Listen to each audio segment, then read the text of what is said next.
तो अब बात की जाए कि कॉटन क्राफ्ट जो हमारी रिसेंट फ्लड हुई थी 2022 में, तो उसके लिए ये आपको मैं बहुत अच्छी इम्पोर्टेंट जो है इंफॉर्मेशन दे रहा हूँ कि कॉटन क्राफ्ट जो था वो हमारा पूरा फुली डैमेज हो गया था। और वो टोटल जो फ्लड में हमारा 55 से लेकर 60% उसकी प्रोडक्शन जो है वो डैमेज हो गई थी कॉटन के हिसाब से। उसकी जो क्वालिटी थी वो बहुत जो है वो खराब हो गई थी। अगर कॉटन क्राफ्ट के हिसाब से देखा जाए कि पूरे ऑल ओवर सिंध में, अगर आपके का कॉटन के हिसाब से देखा जाए कि वो 2022 में जो लॉस हुआ था वो आपके 205 6 मिलियन जो है वो आपका हमारे पाकिस्तान को वो नुकसान हुआ था, जिसके कॉटन बहुत लॉस में चली गई थी। तो वो देखा जाए, और एग्रीकल्चर के ओवरऑल हम बात की जाए जिसके PKR हमारी जो है बिलियंस के हिसाब से वो 4.1 बिलियंस देखा जाए कि वो नुकसान पूरे हमारे कंट्री में हुआ था। तो टोटल अगर कॉटन का हम लास्ट एस्टिमेट किए जाए के परसेंटेज के हिसाब से, तो हमारे कॉटन क्रॉप जो है वो सिंध के हिसाब से आपकी जो है 58.7% उसका जो है वो लॉस हुआ था ड्यूरिंग फ्लड्स मॉनसून। ये जो हमारी क्लाइमेट के चेंज के असरात जो है क्रॉप के ऊपर नेगेटिव पड़ रहे हैं।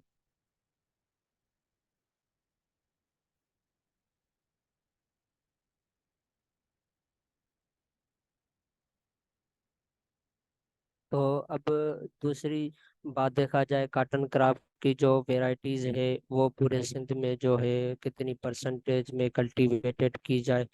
तो ओवरऑल कॉटन क्राफ्ट की बात की जाए तो टोटल उसकी जो है वो 60 वेराइटीज अप्रूव्ड है। तो इसमें सिंध की वेराइटीज भी है, पंजाब की भी वेराइटीज है जो भी सक्सेसफुली जो है वो ग्रोन होती है।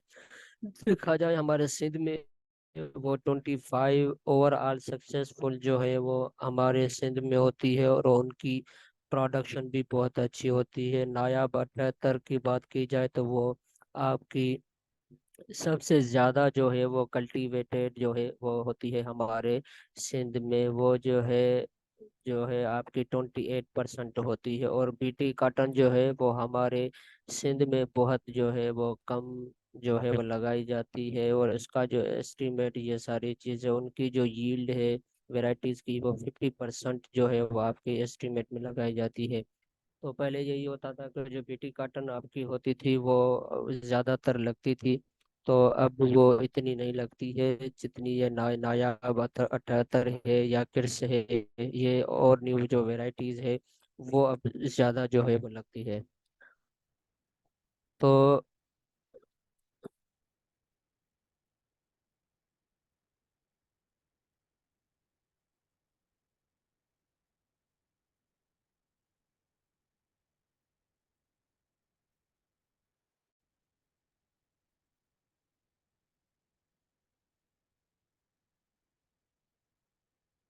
गुलाम नबी, हेलो। जी जी, आवाज आ रही है। या हाँ गुलाम नबी, आप अम, PPT शेयर कर सकते हैं जी यार, जी, ये लैपटॉप थोड़ा हैंग हो रहा है। ठीक है, मैं शेयर कर लेता हूँ। हाँ, मैं स्क्रीन को थोड़ा आउट करूँ। बस आप आउट कर, मैं लेता हूँ। हाँ, बस हो गई हो गई। नहीं तो मैं इधर से कर तो लेता हूँ। हाँ आप अब, आपको समझाने में आसानी हो जाएगी। मेरे ख्याल से डिस्टरबेंस हो रही है आपके लिए, मैं देख रहा हूँ। हाँ हाँ ठीक। हाँ हाँ ठीक है।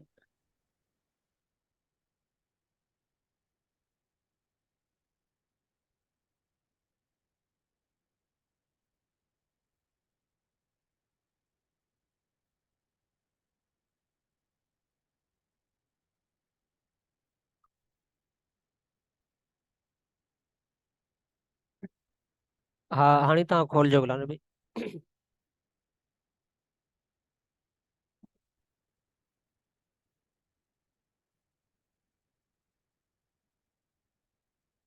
ये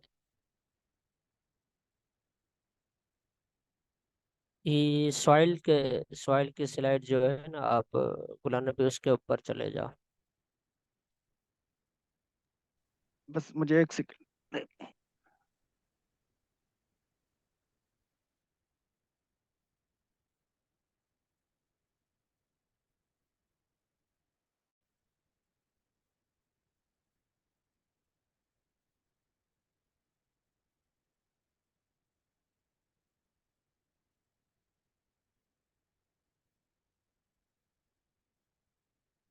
जी सदाम भाई।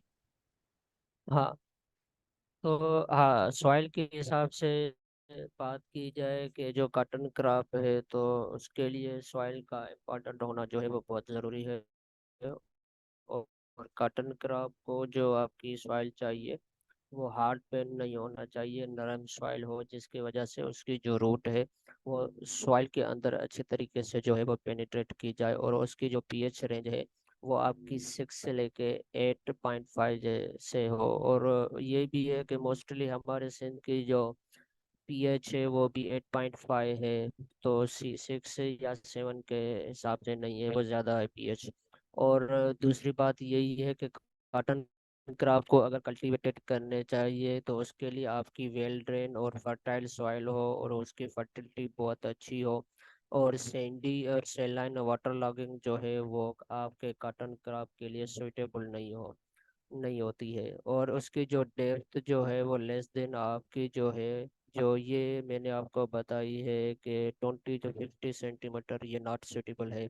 तो ये मैंने आपको बताई है कि ये जो आपके वाटर की जो डेप्थ होती है, अगर ये ज़मीन में इसकी जो होगी, अगर क्राप के रूट के ऊपर आ जाती है ज़मीन में, जब वो ज़्यादा पानी होगा तो वो क्रॉप आपका स्ट्रेस में चला जाता है। तो इसलिए वो कहता है कि इतनी ज़मीन में अंदर नमी होनी नहीं चाहिए, वो ज़मीन से इतनी दूर होनी चाहिए, जो डेप्थ ऑफ वाटर टेबल की है वो आपकी जो है 20 से लेके 25 सेंटीमीटर तक होनी चाहिए, अगर कहीं पे ये थोड़ा सिम का मसला हो तो, वाटर लॉगिंग का। तो दूसरी बात ये है कि अगर आप जब कॉटन क्रॉप की कल्टीवेशन करें तो उसकी जो है प्रॉपर तरीके से लैंड की मैनेजमेंट की जाए, लेज़र लेवलर जो है वो आपको अच्छे तरीके से चलाना चाहिए, और आपकी जो ज़मीन है वो प्रॉपर तरीके से लेवल होनी चाहिए। और रिमूवल ऑफ रबी क्रॉप, तो इसका ये मकसद है कि जब हमारा रबी क्रॉप निकल जाता है, मींस के आपकी वीट क्रॉप जब आपके निकल जाती है तो उसके बाद आप जो है कॉटन क्रॉप की कल्टीवेशन करेंगे। अगर आपके ज़मीन में ज़्यादा नमी होगी या मॉइस्चर होगा तो फिर आप उसको फर्स्ट इरिगेशन वाटर जो है वो नहीं देंगे, आप प्रॉपर तरीके से उसको जो है हर चला के, और आप इरिगेटेड थोड़ा करके, और उसको जो है पिलो लगा दे, मोल्ड बोल्ड पिलो, ये सारी चीज़ें जो है मैंने आपको बताई है, या आप अच्छे तरीके से लगाएंगे तो वो आपके सही तरीके से हो जाएंगे। तो अब गुलाम नबी सोइंग के आप हाँ सही है।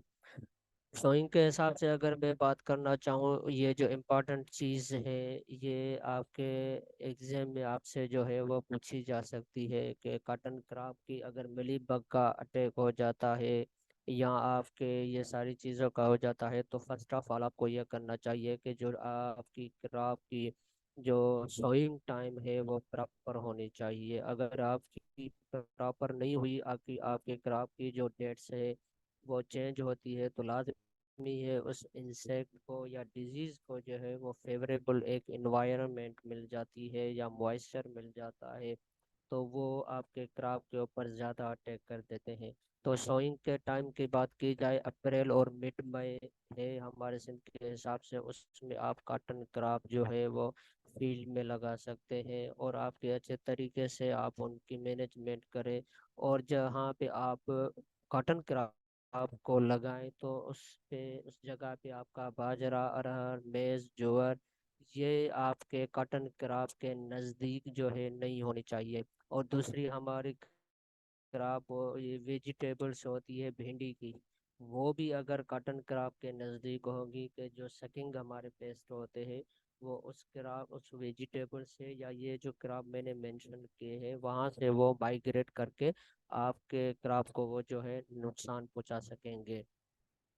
तो दूसरी बात ये है, इन पंजाब बिटवीन वीट वीट के बाद यही होता है कि जो आपके क्रॉप की जो है वो रोटेशन की जाए, या बरसीन लगाया जाए या क्लस्टर बीन, ये सारी चीज़ें आप जो लगाएंगे तो आपके क्रॉप के ऊपर जो है वो सराउंडिंग से बेनिफिट इफेक्ट्स आपको मिलेंगे, क्योंकि वहाँ पे जो आपके क्रॉप के ऊपर जो नेगेटिव इंसेक्ट मीन्स में ये कहना चाहता हूँ कि जो आपके नुकसानकार जो इंसेक्ट होंगे वो इनको अटैक नहीं करते। ये जो मैंने पंजाब का ये लफ्ज़ लिखा है, तो वहाँ पे ये प्रैक्टिस की जाती है कि अगर वीट क्रॉप जैसे ही चली जाती है तो वो ये लगा देते हैं। या क्रॉप रोटेशन की बात की जाए तो पंजाब में ये भी प्रैक्टिस की जाती है, तो वो एक ही ज़मीन में एक फसल नहीं लगाते हैं। या कभी वो कॉटन लगा देते हैं, या कभी वो क्लस्टर बीन, या कभी बरसीन लगा देते हैं, या कभी वो तिल लगा देते हैं, या कोई और फसल जो है वो लगा देते हैं।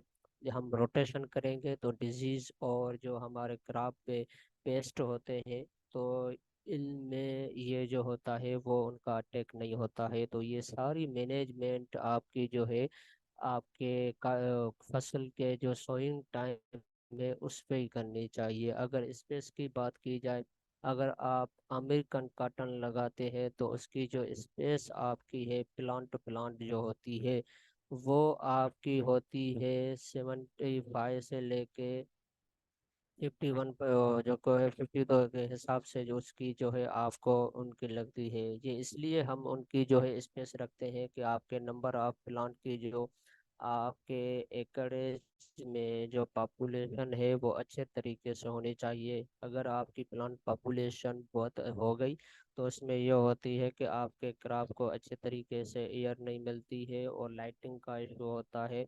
और ये भी होता है आपकी आगे वो यील्ड मुतासर भी हो जाती है। अगर रेन फीड कंडीशन है तो वहाँ पे आपकी जो स्पेस होगी वो 60 से लेके 30 सेंटीमीटर तक आपकी स्पेस होनी चाहिए, plant to plant, row to रो।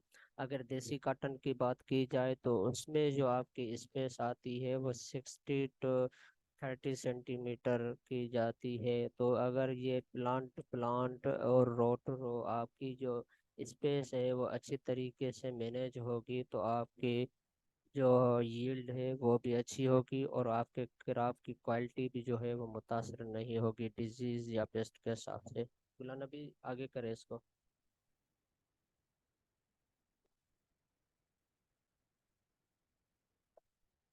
तो मेथड के हिसाब से हम देखा जाए कि आपकी सोइंग जब आप करते हैं तो use for drill seed cotton doubling हम करते हैं, और हाइबर सीड और पीटी कॉटन भी ये प्रैक्टिस हमारी यूज होती है।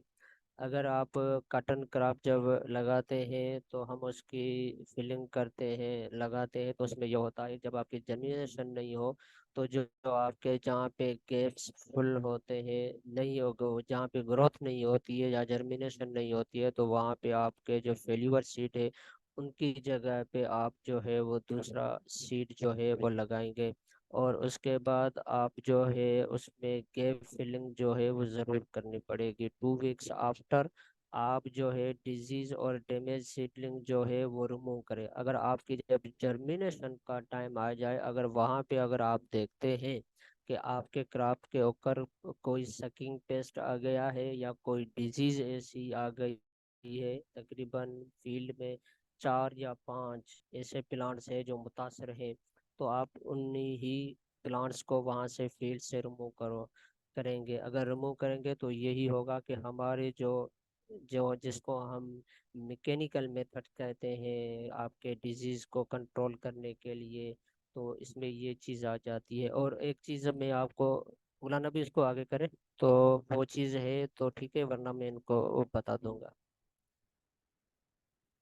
हाँ, कॉटन सीड के हिसाब से एक चीज़ मैं आपको बता दूं पहले, कि जो भी हम जब भी कॉटन क्रॉप लगाते हैं तो पहले फर्स्ट ऑफ ऑल हम कॉटन को अच्छे तरीके से ट्रीटेड किए जाए। अगर आपको फजी विदाउट फजी सीड नहीं मिले और उसके ऊपर आपका जो है लेंट चढ़ा हुआ हो, तो उसकी जर्मिनेशन भी जो है वो मुतासर होती है। कई बार ये होता है कि जो आपको अगर सर्टिफाइड सीट किसी अच्छे इदारे से मिल भी जाए और उसके ऊपर लेंट अगर लगा हुआ होता है तो फिर उसकी जर्मिनेशन नहीं होती है। वो क्यों नहीं होती है? हम जो है जब भी सीड लगाते हैं तो फर्स्ट ऑफ ऑल हम सीड को तकरीबन 5 से 6 घंटे हम पानी में उसको भिगाते हैं। पानी में इसलिए भिगाते हैं कि जो हमारा सीड है उसके अंदर पानी चला जाए, वो नरम हो जाए। जैसे ही हम उसको सॉइल में लगाए तो वो मॉइस्चर के जो उसमें सीड में ही होगा वहां से ही वो उसकी ग्रोथ हो जाए। तो ये जो जब हम सीड वहाँ से रिमूव करते हैं, लेंट जो है हम रिमूव करते हैं सीड में, तो उसमें जो हमारा यूज़ होता है वो सल्फ्रिक एसिड यूज़ करते हैं।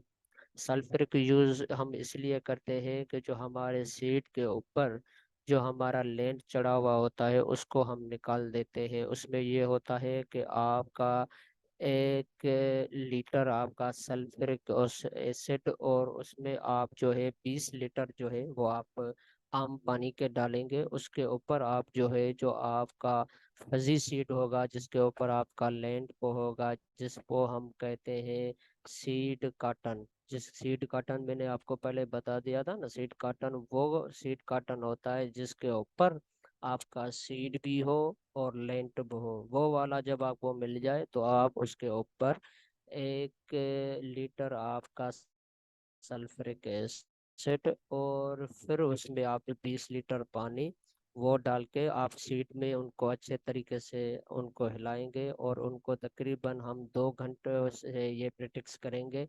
बाद में उस सीड को हम जो आपका नॉर्मल वाटर होता है या कैनाल वाटर होता है या ट्यूबवेल का कोई भी हो, उसमें से आप सीड को तकरीबन 4 या 5 मरतबा पानी में अच्छे तरीके से साफ करके, फिर आप जब उस सीड को आप निकालेंगे तो उसकी जर्मिनेशन परसेंट भी अच्छी हो जाएगी। जो आपका सीड कोट लेंथ की वजह से वो सख्त होता है वो भी आपका जो है अच्छे तरीके से वो नॉर्मल हो जाएगा, और उसकी जर्मिनेशन परसेंट भी अच्छी हो जाएगी।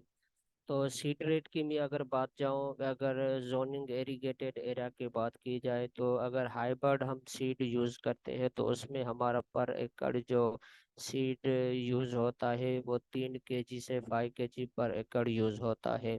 और ये अमेरिकन कॉटन वेराइटीज़ में यूज़ हो। अगर अमेरिकन कॉटन की बात की जाए कि वो भी आपका जो है 3 से 5 kg तक होता है। अगर मैं हेक्टर की बात करूं तो हेक्टर में यह आपका सीड रेट तकरीबन हो जाएगा 8.5 kg, 8 kg या 9 kg के ये बराबर में हो जाएगा। एकड़ की मैंने बात की है तो एकड़ में आपके 3.5 kg जो है आपके सीड लगेगा। और देसी कॉटन जो है वो आप जो है पर एकड़ जो है आपको हाइब्रिड देसी जो ये सॉरी हाइब्रिड देसी होगा, हाइब्रिड नहीं होगा, वो गलती से मुझसे लिख गया है।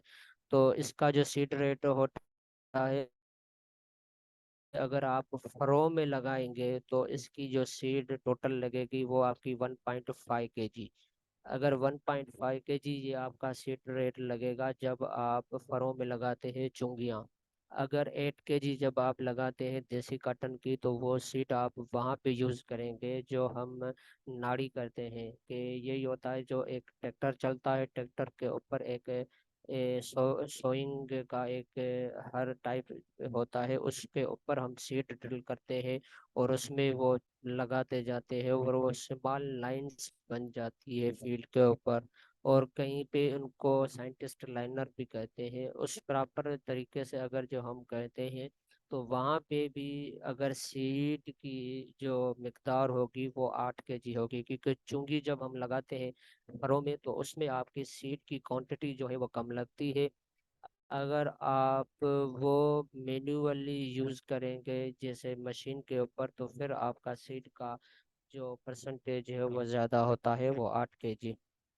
गुलाना भी इसको भी आगे करे स्लाइड को।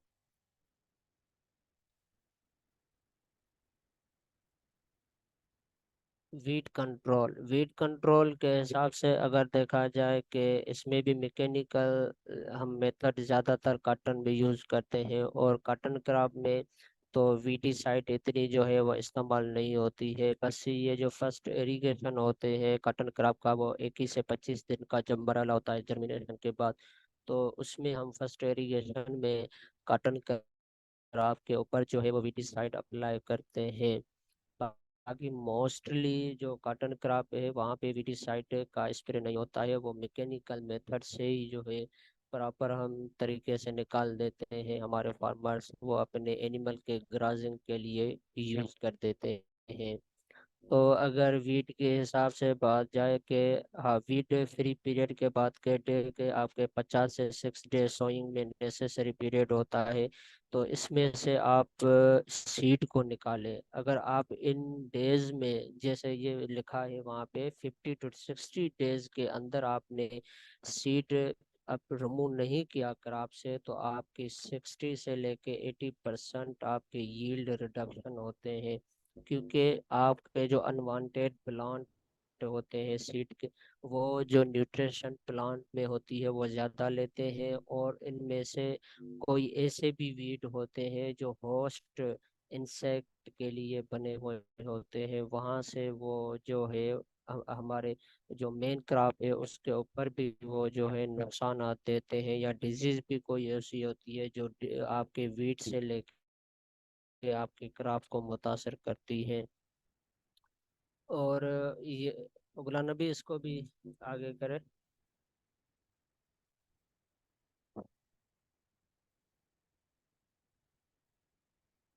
तो अब काटन के हिसाब से बात की जाए कि क्रिटिकल स्टेजेस ये मैं आपको बताऊं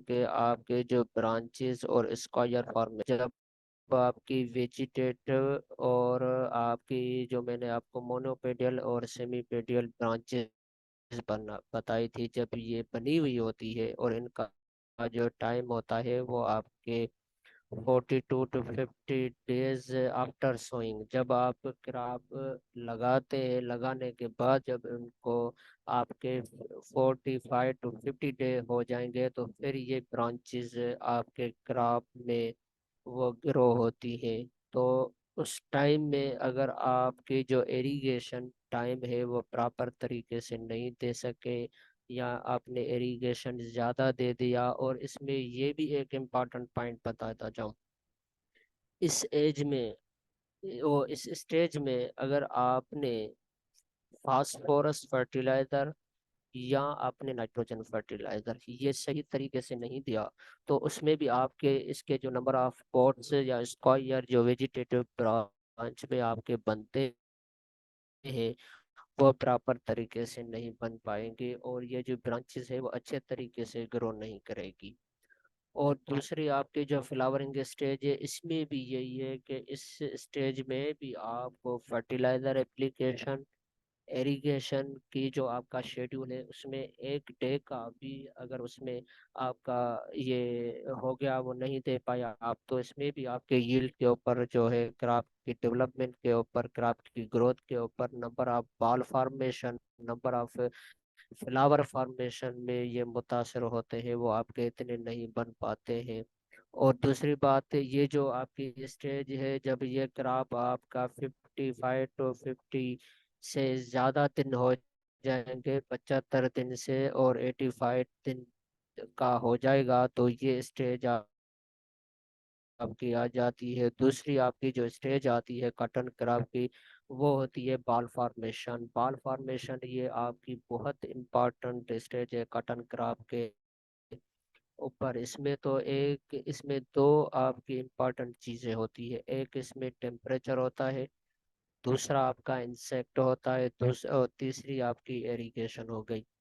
ये तीनों चीजें आपके क्रॉप को जो है वो बहुत मुतासर करती हैं। वो क्यों मुतासर करती हैं? अगर बाल फॉर्मेशन के टाइम में ये होता है कि जब आपके फ्लावरिंग के टाइम के ऊपर बाल बनना शुरू होते हैं, तो अगर फ्लावरिंग के जब टाइम होगी या फ्रूटिंग की टाइम होगी, वहाँ पे क्रॉप के ऊपर आपके जो है पिंक बॉलवर्म या अमेरिकन बॉलवर्म, जो भी बॉलवर्म कॉम्प्लेक्स आप इंसेक्ट्स हैं, अगर उनका क्रॉप के ऊपर या एक हमारे बाल के ऊपर एक डिजीज लगती है एंथ्रेक्नोज, वो लग गई, तब भी आपकी जो बाल की फॉर्मेशन होती है या उसकी साइज होती है ये सारी मुतासर हो जाती है। इन दिनों में आपको डिजीज, इंसेक्ट, इरिगेशन और टेम्परेचर ज़्यादा हो जाता है, तो ये भी इनके फॉर्मेशन के ऊपर, बाल की साइज के ऊपर ये बहुत इनका जो है अफेक्ट पड़ता है। और लास्ट स्टेज जो आपकी आती है बॉल डेवलपमेंट एंड ओपनिंग, ये भी, तो इसमें तो ज़्यादातर जो बॉल आपकी डेवलपमेंट तो वो हो जाती है, जब बाल ओपनिंग होती है तो इसमें आपका प्रॉपर जो है आपके फसल को टेम्परेचर अच्छे तरीके से मिलने चाहिए। और क्लाइमेट चेंज का अगर इसके ऊपर असर पड़ गया, या इसके ऊपर ज़्यादा बारिश हो गई या नमी हो गई, ज़्यादा गर्मी हो गई, तो वो भी इनको मुतासर जो है वो कर देती है। फिलहाल अभी इसको भी थोड़ा आगे करें।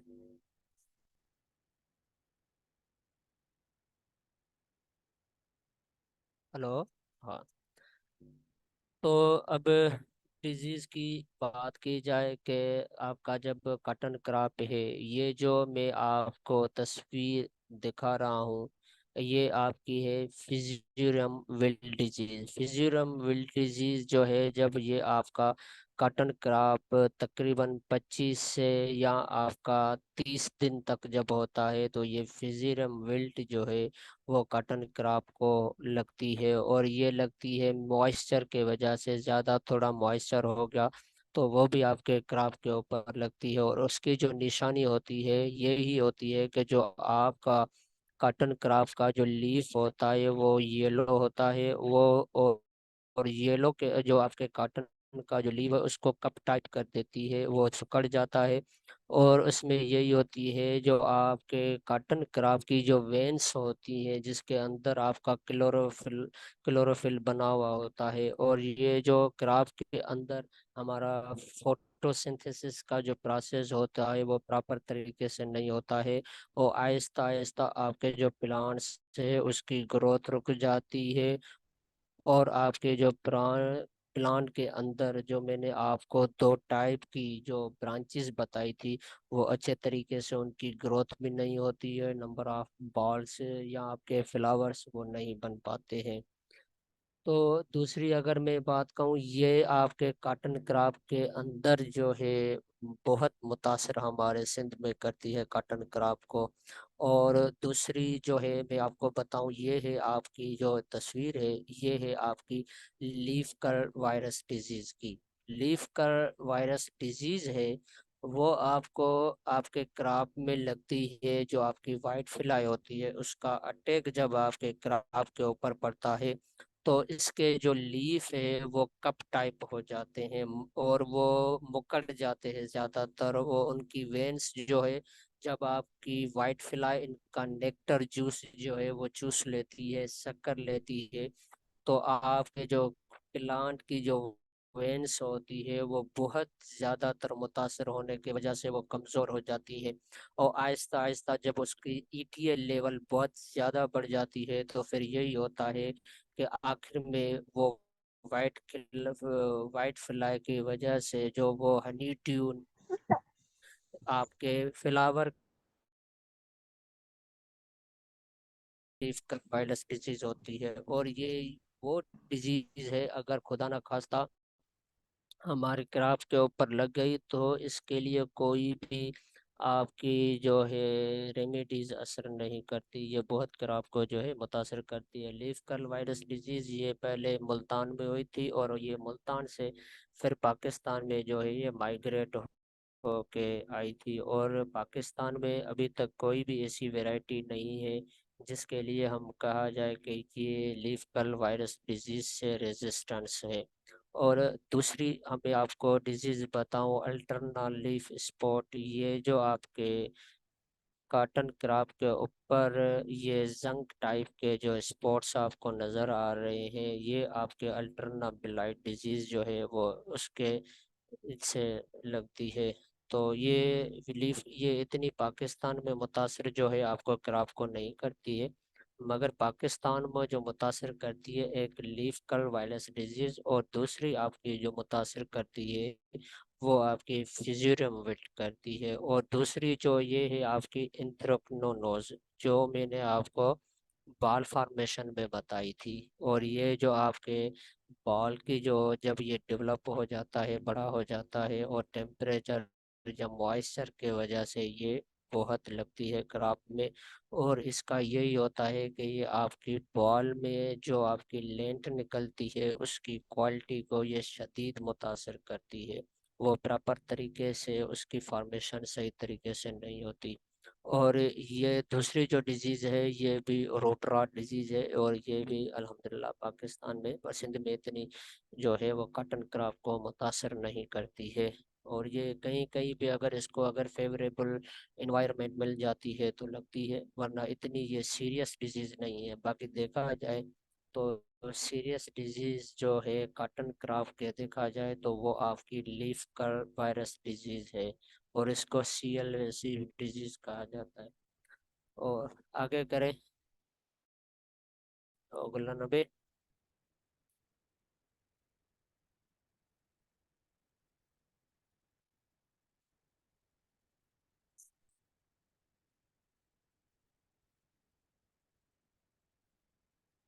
हाँ, तो अब पेस्ट की बात करें तो पेस्ट के ऊपर मैं इतना अंदर नहीं जाऊंगा। तो मैडम मेरा आपको अच्छे तरीके से बता देगी, बस मैं इनका थोड़ा ओवरव्यू बता देता हूँ। तो अगर आप कटन क्राफ्ट के जब बात करते हैं तो जब हम सोइंग करते हैं तो first of all cotton crop के ऊपर जो पहला अटैक होता है वो आपके जो है सकिंग पेस्ट जो है उनका अटैक होता है। बाद में आपके जो है चीविंग का होता है।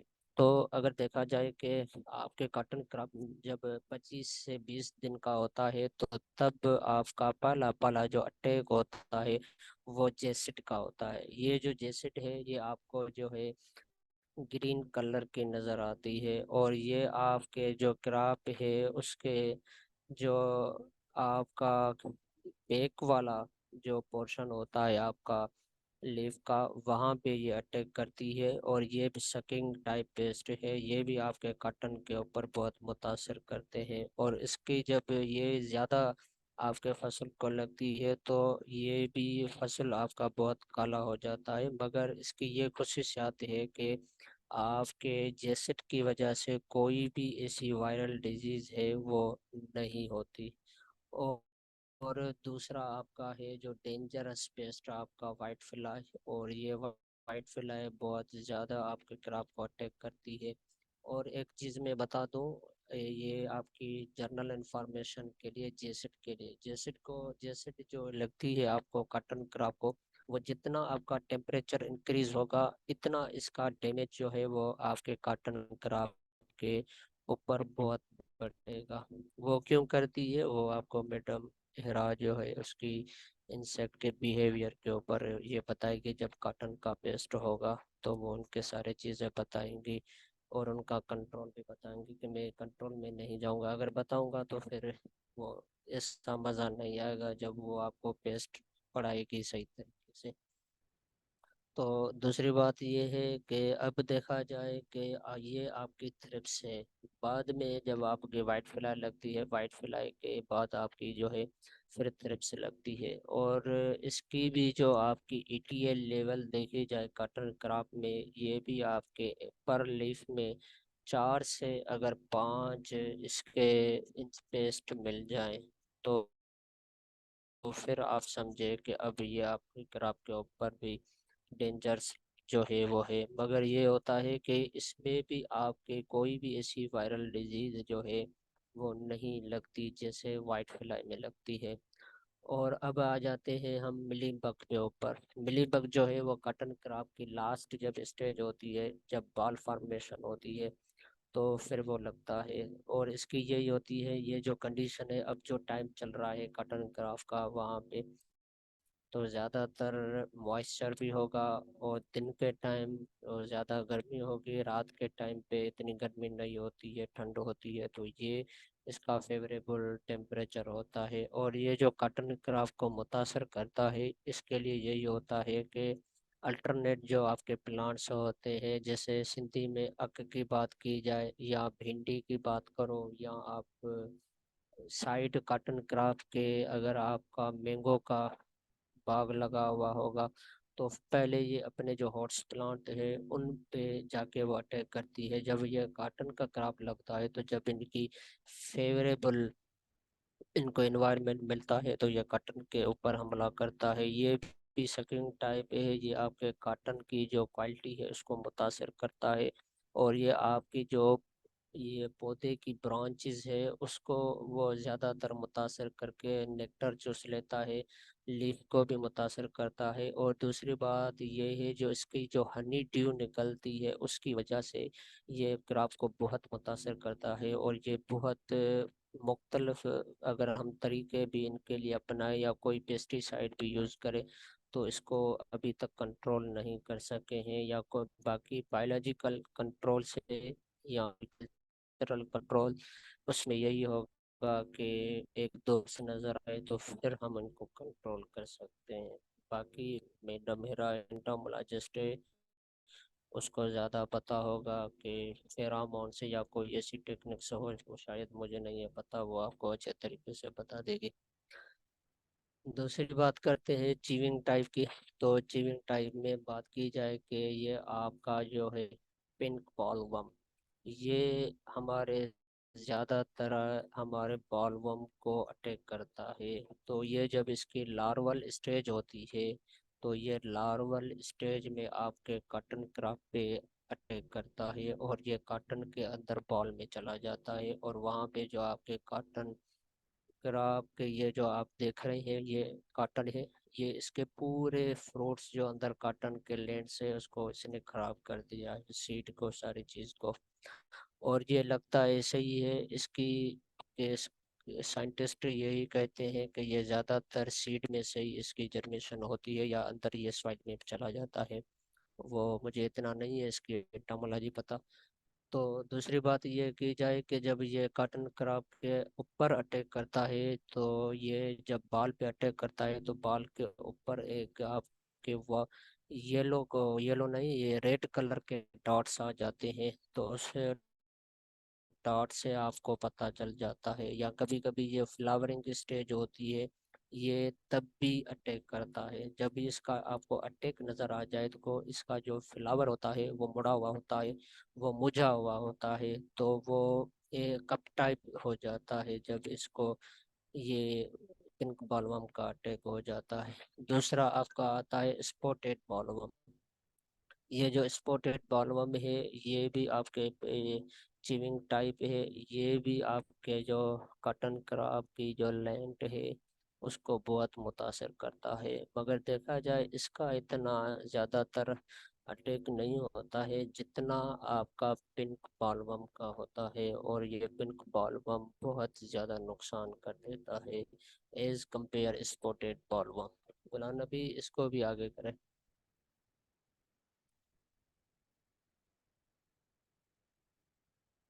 तो गुलाम नबी शुगर केन को